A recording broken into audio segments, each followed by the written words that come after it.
Bugun Koreyada dinozavrlar yeydigan lamyonni ko'rsataman sizlarga. Hali beri O'zbekistonda hech kim ko'rmagan, aniq sal bunaqasini yeb ko'rmagansiz. Ko'rayotgan bo'lsangiz, kimchini ham topib oldim O'zbekistonda, lekin kimchini yeb ko'rganim yo'q, hali endi yeb ko'raman, sizga baho beraman.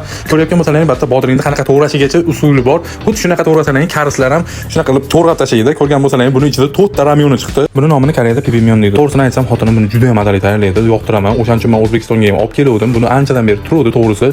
Shkafning ichida endi topib oldim. Topib olgandan keyin, ular qayyoryapsizlar, qanaqa qilib tayyorlashni o'rgataman sizlarga. Asosiysi qaynoq suvda, qaynagan suvda quyib olasizlar. Quygandan keyin uni to'kib olasizlar. To'kkandan keyin sovuq suvda yuvib olasizlar. Yuvib olgandan keyin toza suvda keyin yana yuvib olib, keyin pripravalarni, souslarni hammasini qo'shasizlar. Qo'shib, yaxshilab aralashtirib olgandan keyin bodringni, keyin pomidorni, keyin ponni kimchidan sovib olib, qaynagan tuxumni qo'yib olasizlar. Qo'yib olgandan keyin ponni tayyor bo'lgandan keyin maza qilib haligini ishtaha bilan bitta tiqasizlar. Ko'rgan bo'lsalaring, chapaylar choptashani rostdan mazasi bomba. Bu bilan ketadigani ayniqsa kari soki. Kari sokini xolodilnikka qo'yib ichsalaring, haqiqiy mazani berib tashlayotgan. Shu paytgacha qishda kari sokini faqat issiq ichgan edim, muzday qilib ichgandim. Vashi bomba ekan. Sizlar ham ichib ko'ringlar, yeb ko'ringlar, sizga baho bering. Bu videoda Koreyani yaxshi ko'ring do'stlaringiz jo'natib qo'yinglar.